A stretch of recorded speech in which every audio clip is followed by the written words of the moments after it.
nesta noite. Eu sei que Ele é poderoso para agir, amém, querido?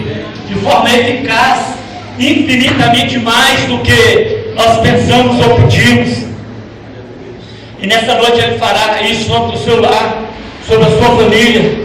Receba a palavra de Deus nessa noite, sobre a sua vida. E quando você sair daqui, essa palavra irá gerar na sua família vitória, irá gerar na sua família bênção, irá gerar na sua família cura, libertação, restauração da sua família, porque é isto que Deus tem preparado para você. Amém, querido? Amém. Graças a Deus. Quem encontrou, diga amém. Amém.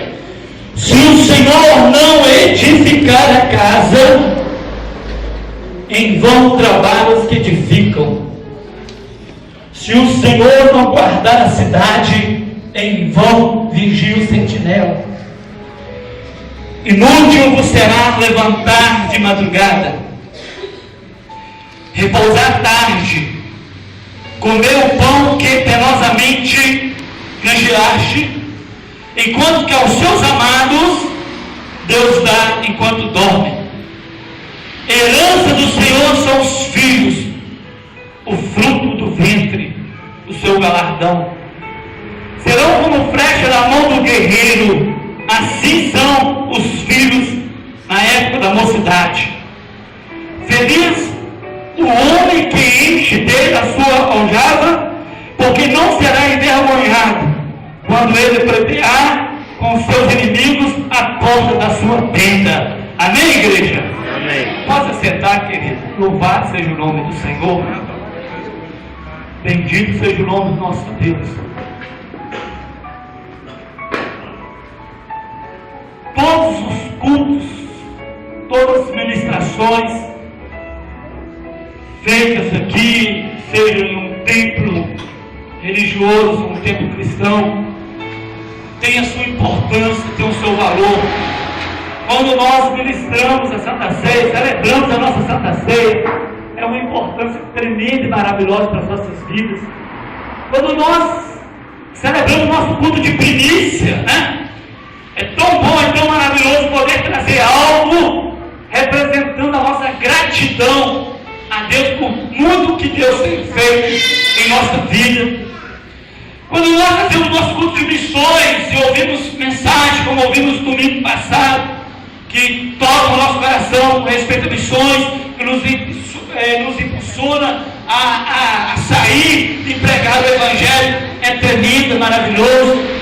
O nosso culto de louvor e adoração, quando nós assim prestamos diante de Deus, tem a sua importância tremenda e maravilhosa.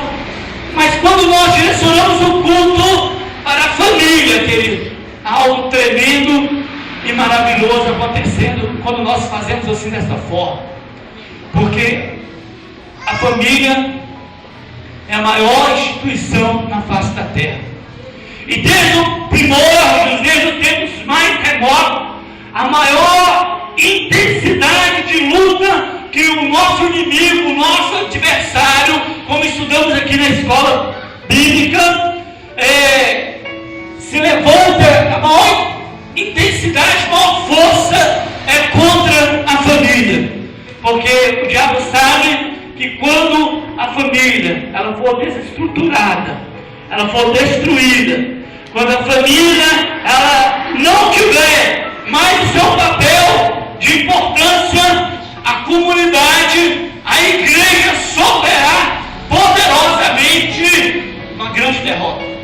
Mas o Senhor, já prevendo isso, o Senhor levantou esta igreja para estar intercedendo pela sua família. O Senhor, Ele prevendo isso, Ele já levantou um povo guerreiro, um povo de oração, um povo de intercessão para ministrar, para profetizar sobre a sua família, para que a sua família seja abençoada, seja próspera, seja uma família que esteja debaixo da unção de Deus, para que as famílias aqui neste lugar, elas possam ser famílias estruturadas, famílias edificadas no altar do Senhor, para que esta igreja ela faça diferença, para que as nossas famílias façam a diferença no meio da comunidade, no meio do lugar onde que nós vivemos, seja na escola, seja no trabalho, seja aonde nós estivermos, nós seremos abençoados no nome de Jesus. Amém, igreja? Amém. Aleluia, porque esta é a promessa de Deus sobre as nossas vidas. Aí você me pergunta, pastor, o senhor deveria ter lido o Salmo 128, porque é o Salmo da família. Mas quando eu olho para o Salmo 127, eu preciso enquadrá-lo na família, eu preciso enquadrá-lo nesse tema da família, porque ele é de uma importância tremenda e maravilhosa, querido. O salmista Davi, ele não nasceu de uma chocadeira não, querido. O salmista Davi não nasceu lá de um ovo não, querido. O salmista Davi, ele teve uma família. O salmista Davi, ele veio de uma família. E tendo essa experiência tremenda e maravilhosa de viver, conviver em família, o salmista Davi, ele expressa algo tremendo e maravilhoso no Salmo 127. Porque ele era um homem experiente. Ele era experiente como pastor de ovelhas. Ele era experiente como guerreiro quando lutou contra Davi. Ele era experiente quando ele subiu ao trono e tornou-se soberano monarca de Israel, o rei de Israel. E ele era um homem experiente como edificador, como construtor, como arquiteto. A Bíblia Sagrada diz que no seu coração Davi propôs construir uma casa para Deus, um templo para Deus, uma morada para Deus. E ele lançou os projetos, ele lançou os desejos, ele arrecadou ofertas, ele arrecadou utensílios, materiais, objetos para a construção daquele templo. Sabe por quê, querido? Porque o salmista Davi, ele era experiente em edificar, ele era experiente em construir, em arquitetar, em produzir uma edificação. E é por isso que ele diz assim: se o Senhor não edificar, em vão trabalhos que edificam. E eu quero falar nesta noite, querido, sobre edificação da família, a construção do lar, a edificação da família. Talvez você diga assim: pastor, eu não tenho experiência, eu não sou nenhum pedreiro, eu não sou nenhum construtor, eu não sou nenhum arquiteto, eu não sou nem nada, não sou nenhum servente de pedreiro, eu não sei nem como se faz uma construção. Mas nessa noite o Espírito Santo de Deus, ele nos conduz à edificação dos nossos lares. E o salmista Davi, ele destaca aqui, querido, que se o Senhor não edificar, em vão, inútil, desprezado seja. Porque se o Senhor não edificar, não compensa edificar. É por isso que você está aqui, querido, porque a cada culto, a cada oração, a cada intercessão, você está edificando na sua família, você está edificando no seu lar, você está construindo a sua casa. Você poderia estar em qualquer outro lugar, você poderia estar lá no Independência assistindo um jogo, você poderia estar agora numa festa, você poderia estar em outro lugar, mas você não estaria edificando a sua casa, edificando o seu lar. Mas quando você entrou aqui, querido, o Espírito de Deus já está trabalhando em seu favor. O Espírito de Deus já está trabalhando em favor do seu lar e da sua família. Não importa o problema, não importa a dificuldade, não importa como estão os seus filhos, o teu esposo, a tua esposa, o sobrenatural de Deus irá agir na sua vida e o milagre vai acontecer no nome de Jesus.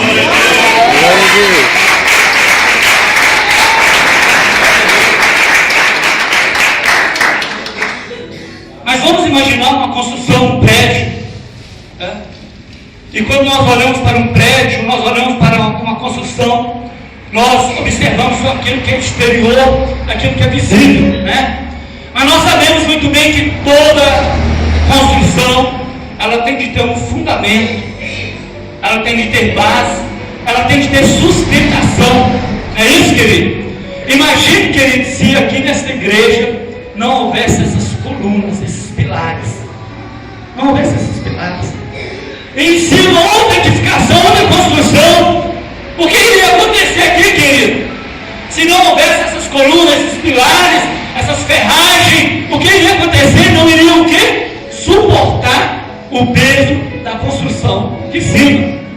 Aí o morador fez uma casa muito bonita lá em cima e nós estamos aqui embaixo. Imagina se não tivesse nada aqui sustentando, nós nem aqui nós não estaríamos. Porque nós não somos bobos, né, irmãos? Aqui não tem nenhum bobo, né? Quando chegasse aqui e via que não tem estrutura para suportar o peso, nós cascaríamos fora, porque nós não somos bobos de ficar no lugar onde nós estamos pondo em risco a nossa vida. Deixa eu dizer para você, na edificação da nossa família, é necessário que nós lancemos os fundamentos. E o fundamento da nossa família tem que estar em Deus, querido. Aleluia. Tem que estar em Deus. E eu quero apresentar alguns pilares bem rápido aqui da nossa construção, da nossa edificação. O sustentáculo da nossa família é aquilo que vai sustentar, aquilo que vai manter, aquilo que vai suportar a hora da adversidade, a hora do problema. Sabe por quê, querido? Como diz o pastor Milton aqui na escola bíblica dominical, que não pense você, pelo fato de você ter aceitado Jesus, que vai ser um mar de rosa, vai ser maravilha, você não vai ter problema, você não vai enfrentar a adversidade. Vai, querido, não estou profetizando mal sobre a sua vida, estou constatando aquilo que a palavra de Deus diz, querido. Mas sabe de uma coisa? Quando você tem Deus como fundamento da sua vida, você passa por todos os problemas, você passa por todas as situações e sai lá do outro lado cantando o hino da vitória, cantando, adorando e bendizendo o nome do Senhor, e muito mais experiente do que antes de entrar na adversidade e no problema. Mas é necessário que nós tenhamos pilares. E eu vejo na construção da nossa família, a edificação do nosso lar, o primeiro pilar aqui é o pilar da dependência de Deus. O salmista Davi diz assim: se o Senhor não edificar, em vão trabalhos que edificam. Se o Senhor não construir, irmãos, presta atenção, Davi não está falando que ele ia ficar sentado lá, vou esperar Deus construir para mim, vou esperar Deus fazer para mim. Não. Ele diz: se o Senhor não edificar, em vão edifica aqueles, constrói aqueles que estão fazendo, em vão. Mas aquele que está fazendo, você tem Deus como um fundamento, você é dependente de Deus. Sabe, querido, muitas vezes você entrou aqui e você está tentando resolver todos os problemas da sua família. Você está dizendo assim: olha, eu tenho que resolver isso, eu tenho que fazer aquilo. Eu quero dizer para você, seja dependente de Deus.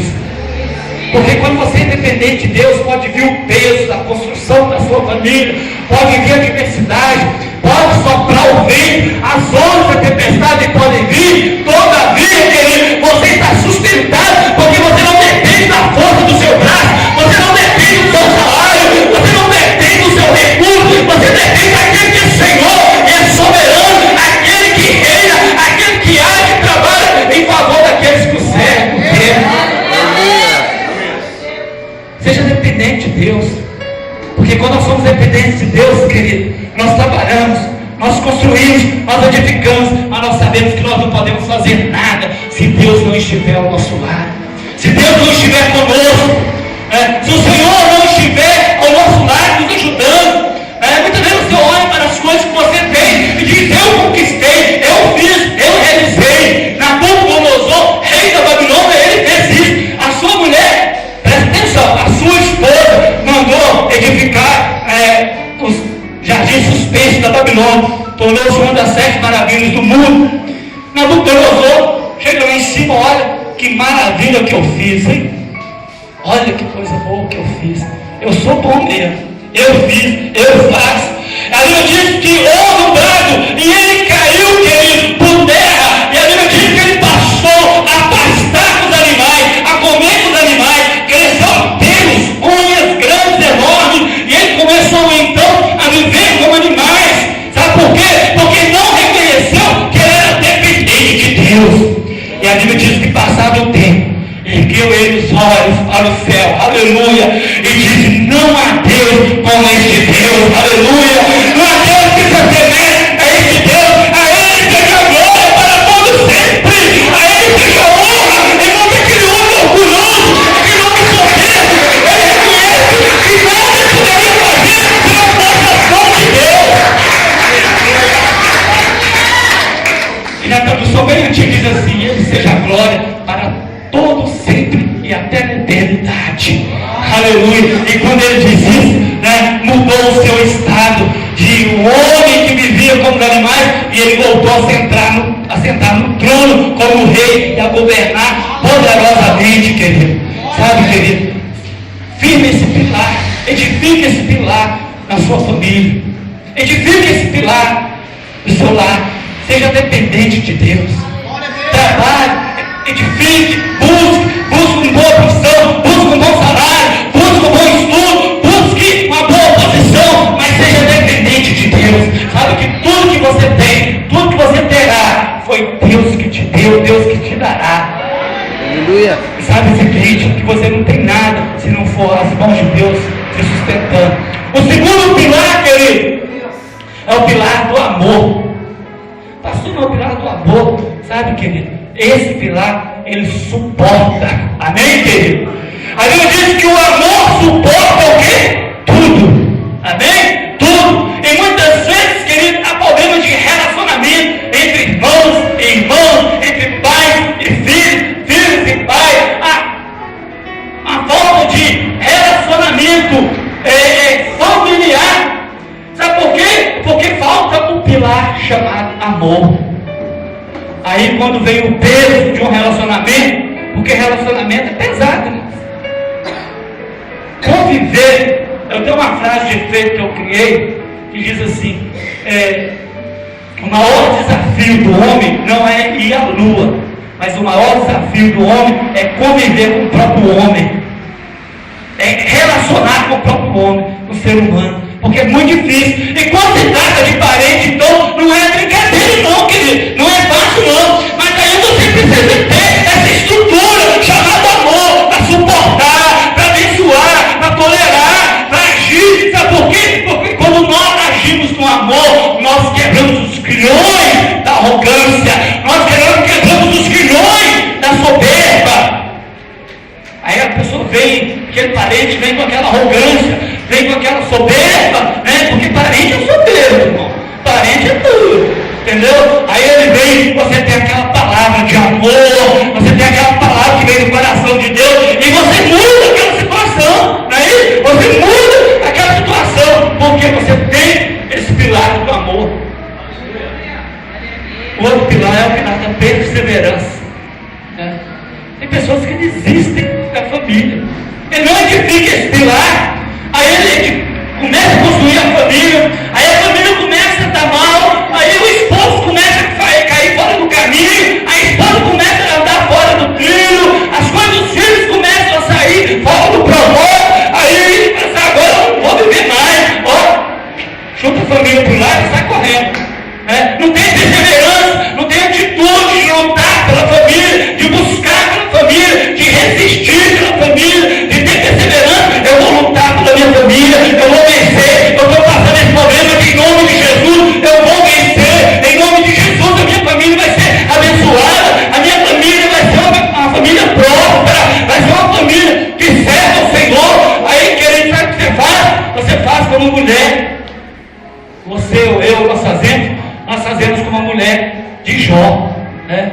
Fazemos como a mulher de Jó: amaldiçoa o seu Deus, larga esse Deus para lá, entendeu? Larga a família para lá, arruma outro, né? Arruma outra família, sai para lá. Não tem perseverança, não tem resistência. Sabe o que Deus está querendo dizer para você, querido? Que o pilar da perseverança, ele suporta adversidades que acontecem no meio da família. E quando você tem perseverança, você luta pela sua família, você luta pelo seu lar, porque o caminho mais fácil é o caminho de desistir.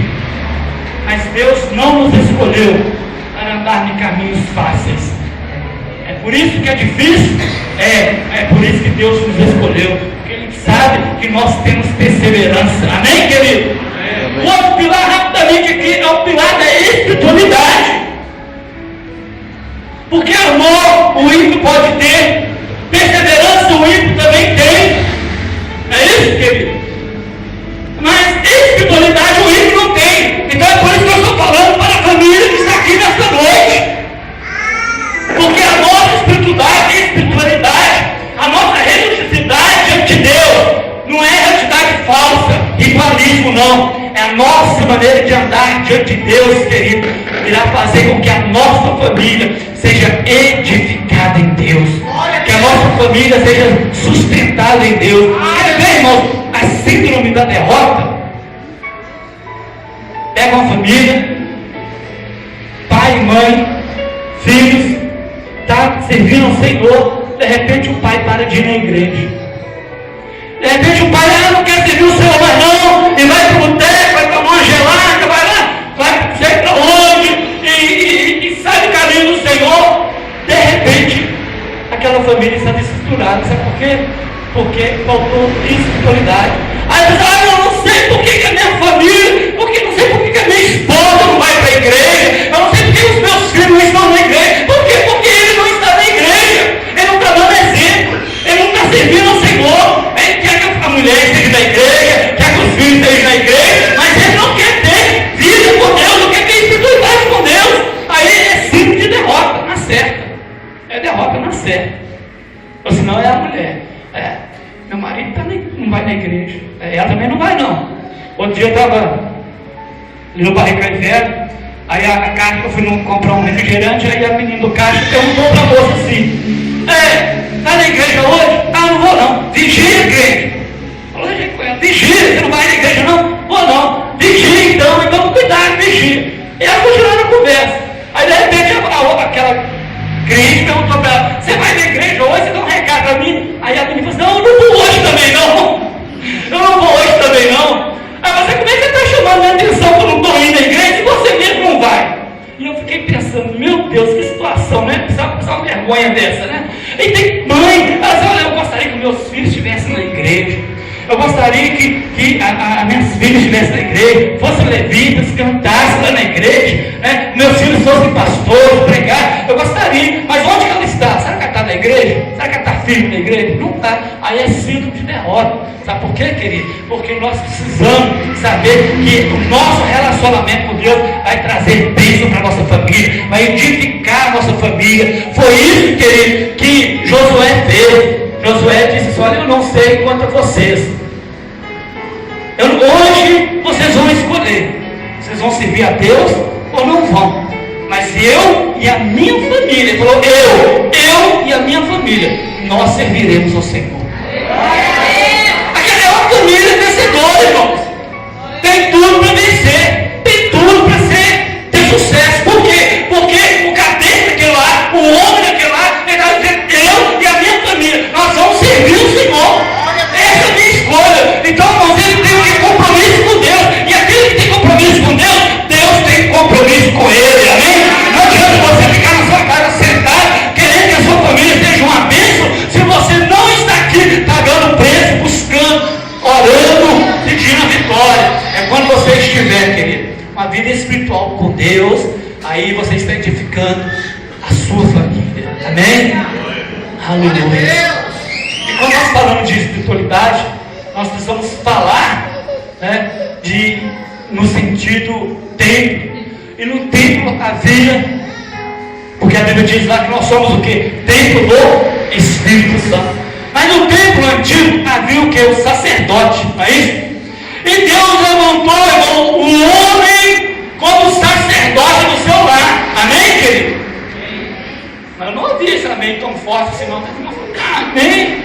É doído, né? Amém, irmãos? Amém. Agora só os homens. Amém, irmãos? Amém. Glória a Deus, né? Deus te levantou como sacerdote do seu lar. Amém, querido? Agora, irmãos, o sacerdote, o que ele faz? Antes de ele expiar os pecados do povo pela intercessão, ele expiava por si próprio. Ele ia lá, se consagrava, fazia todo aparato lá, e depois ele ia então fazer pelo povo. Sabe, querido? Deus te levantou como sacerdote da sua casa. Amém? É você que tem que colocar a sua casa para orar. É você que tem que colocar a sua casa para interceder. É você que tem que buscar a Deus pela sua casa, pela sua família. E tem homens, irmãos, tem homens que eles são totalmente fora do propósito de Deus. Por quê? Porque não são sacerdotes do lar. Aí o que Deus tem que fazer? Deus tem que levantar a esposa para ser sacerdote. Porque o homem não é. Ele não toma atitude, ele não toma posição de sacerdote. Aí ele não edifica, irmão, esse pilar. Ele ser sacerdote do lar. Ele precisa colocar os filhos para orar. Ele precisa colocar a esposa, entendeu? Chamar a esposa, convidar. Ele precisa ser um sacerdote do lar. Deus levantou o homem como sacerdote do lar. Agora, como o homem não é, aí Deus vai levantar a mulher como sacerdote do lar. Entendeu? Mas Deus te levantou o homem, amém? Como sacerdote do lar. Aí quando você for sacerdote do lar, você vai perceber que a sua esposa será muito mais abençoada do que ela é. Deus vai usar ela muito mais do que usa. Deus usa, vai continuar usando, mas quando você estiver no centro da vontade de Deus, Deus irá usar muito mais, irá abençoá-la. Aí, querido, além do sacerdote, nós homens, falando diretamente dos homens, nós vamos ser pai, né? Ser pai. E ser pai, querido, eu não vou nem detalhar aqui, entendeu? Mas nós vamos ser pai, nós não podemos ser aquele padrasto, nós podemos ser aquela pessoa que na hora de folga nós vamos ser pai, não. Pai é tempo intensivo, direto, constante, amém, querido? E tem homem que não é pai, é só lá no certidão de nascimento, está escrito lá pai, né? Às vezes quando até aparece lá no certidão de nascimento o nome dele, entendeu? Precisa ser pai, ter atitude de pai, né? Zelar pelo filho, cuidar dos filhos, orientar o filho, educar os filhos, direcionar a família. Tem que ser pai. E além de ser pai, tem que ser provedor. Amém, homens? Nós sabemos que nós vivemos numa comunidade onde há divisão de tarefas, funções, divisões de orçamento, e a esposa trabalha, o homem trabalha, mas o homem tem a responsabilidade de ser o provedor da casa. Aí o sujeito fica lá em casa, na casa dele. Lá em casa não, você fica lá em casa não. Então ficou comigo, lá em casa não. Lá na casa dele, lá, até 10 horas da manhã, 11 horas. Certo.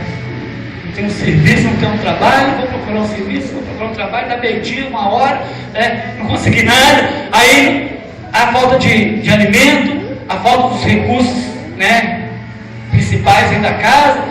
Você amigo vem lá e corta a luz, a passa, vai lá e corta a água. E o homem também não está esperando a mulher tomar uma atitude. Sabe o que ele está fazendo? Ele está tirando uma função, um cargo de cima dele e passando para o ombro da mulher, que a Bíblia diz que é um vaso mais frágil. É um vaso mais frágil. Aí o homem tira a função dele e põe para a mulher, a mulher se vira, ia dar um jeito, A mulher dá um jeito, isso não vem de Deus não, querido. A mulher, ela vai como toda trabalha, A mulher, ela vai colaborar, ela vai ajudar, ela vai ajudar a pagar as contas, ela vai estar trabalhando, vai estar sustentando também ali, entendeu? Mas a mulher não foi chamada para ser a provedora do lar. Aonde tem um casal, não. Se ela for uma pessoa sozinha, com seus filhos, tudo bem. Mas se há um casal, a responsabilidade máxima de ser provedor é do homem. É do homem. E ele vai administrar conforme o coração da mulher, porque quem manda em casa é a esposa, Então ele vai administrar conforme o coração da mulher, É ou não é, irmãos? Amém? E precisa ser assim, querido. O homem precisa entender para que ele esteja edificando essa família. Entendeu? Para as coisas terem o seu devido lugar. Gostaram de eu falar dos homens, Deixa eu falar um pouquinho das irmãs também, Glória a Deus. E quando nós olhamos para a Bíblia, irmãos, nós vemos as mulheres sendo usadas poderosamente por Deus para a glória e honra do Senhor Jesus Cristo. Deus usa poderosamente no ministério da morte de Jesus, E quando todos os homens amarelaram e correram e se acovardaram, as mulheres estavam lá, firmes e fortes, buscando o Senhor. Ainda que as pessoas diziam que ele estava morto, mas as mulheres estavam lá na sepultura indo ver o seu Senhor. Então a mulher, ela tem um papel importante dentro de casa, apesar do homem ser o sacerdote, mas a mulher, ela tem um papel da espiritualidade, irmão, de buscar, de interceder, de clamar. A mulher, aquela incentivadora, né? Ô meu filho, vamos para a igreja hoje. Ah, não vai não? Vai assim mesmo, entendeu? Vai, toca para frente, pula, aconselha, né? Se for possível, né? Não puxa a orelha não, meu irmão, isso aqui, né? Puxa a orelha não. For possível que ele leva para a igreja, porque é a função da mãe. A mãe, o que ela vai fazer? Ela vai instruir. Por quê? Porque ela vive mais tempo com os filhos que o pai. O relacionamento de mãe e filhos é mais íntimo do que pai e filho. Aí a mãe, ela vai tocar mais no coração do filho, ela é mais emotiva, ela toca mais na emoção do filho, e usando esse lado emotivo, ela vai instruir os filhos, ela vai tocar no coração do esposo. O esposo está pensando em parar, ela vai lá e leva aquela palavra para ele: ó, você é sacerdote dessa casa, você é um provedor, vamos trabalhar, vamos mover, vamos planejar. Irmãos, a mulher tem uma visão muito aguçada do que o homem. Aí a mulher enxerga mais longe do que o homem. Não é só lá no shopping não, viu, querido? Quando ela enxerga um vestido lá longe, não. A mulher tem uma visão muito mais ampla do que o homem.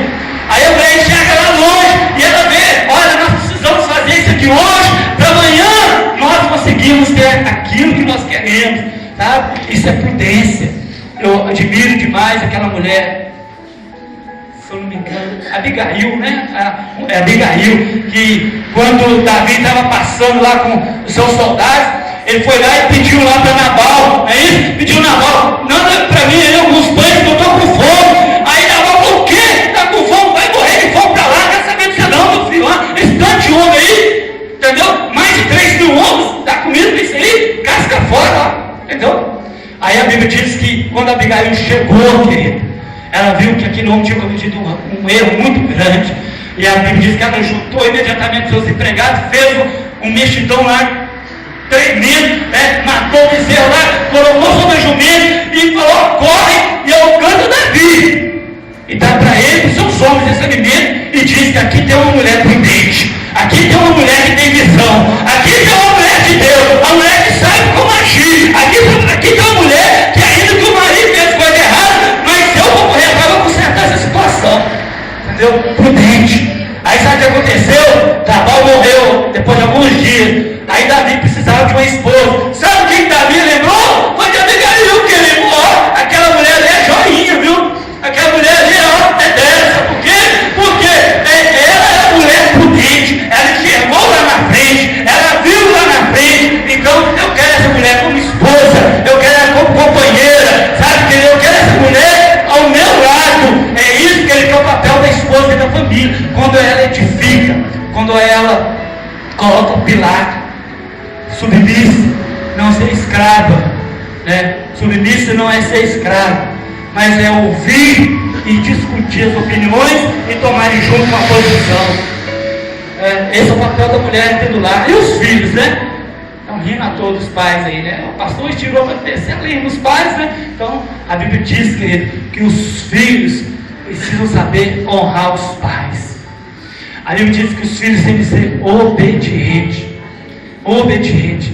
E o filho que honra o pai é o mandamento com promessa, né? Terá dias longos. Sabe por que está morrendo esse número de jovens fora? Sabe por que as pessoas estão morrendo tão novas? A expectativa de vida do brasileiro chegou a 73 anos. E o número de morte de jovens no nosso país é imenso, é grande. Sabe por quê? Porque estão debaixo de maldição. Porque a Bíblia diz que aquele que desonrar o seu pai e a sua mãe vai morrer mais cedo. É a palavra de Deus. Honra o teu pai e a tua mãe e terás dias longos, vida longa, viverá muitos dias. Sabe, querido? Isso é a palavra de Deus. Então você, filho, você precisa honrar o seu pai e a sua mamãe. Você precisa honrar para que a sua família esteja como essa coluna aqui, ó, sendo edificada por Deus. Para que a sua família seja edificada. Entendeu? Filhos que crescem, né, ao redor da sua mesa, né, A família, a mãe, o pai. Se o pai serve ao Senhor, ele é bem-aventurado. A sua esposa está ali, os filhos estão ao redor da sua mesa. Isso fala de convivência, querido, sabe? De crescimento. Eles crescem ao seu lado e os filhos desenvolvem, crescem, são abençoados. Isso, querido, nos fala, entendeu? Esse pilar da família. É isso que Deus quer edificar na sua casa. Deus quer edificar a sua família, porque Deus está preocupado. Hoje nós vemos aí no Congresso Nacional leis sendo aprovadas com o intuito de destruir a família. Homem casando com homem, mulher com mulher. Isso não é família. Isso é um projeto do diabo, querido. Isso é um projeto do inferno. Entendeu? Um casal de homens criando uma criança. Que tipo de exemplo que eles podem dar? Que tipo, irmãos, não estou cometendo aqui nenhum crime, inferir nenhuma lei, não, querido. Porque, como disse o apóstolo Pedro, importa obedecer a Deus do que aos homens. Aleluia. Se eles estão fora do propósito de Deus, querido, eu fico com a palavra de Deus. Eu fico com a palavra de Deus. Sabe, querido? Não tem preconceito, não tem ódio, brinco muito com respeito à homossexualidade dos outros, aí brinco muito com isso, mas não tem preconceito quanto a isso, não. Mas deixa eu dizer uma coisa para você: isso não é o plano de Deus para a família, isso não é o plano de Deus para a humanidade, isso é um projeto do inferno, porque tudo que Deus fez, o diabo tentou destruir. Tudo que Deus fez, o diabo tenta ainda desfazer. É por isso que ele está tentando desfazer da família. Mas você precisa estar edificado pelo Senhor. Você precisa estar edificado pelo Senhor, querido, para que a sua família seja edificada. Você precisa construir esses pilares da sua família, para que a sua família venha resistir os dias maus. Amém, igreja? Eu vou parar por aqui que meu horário está vencido. Coloque de pé, por gentileza.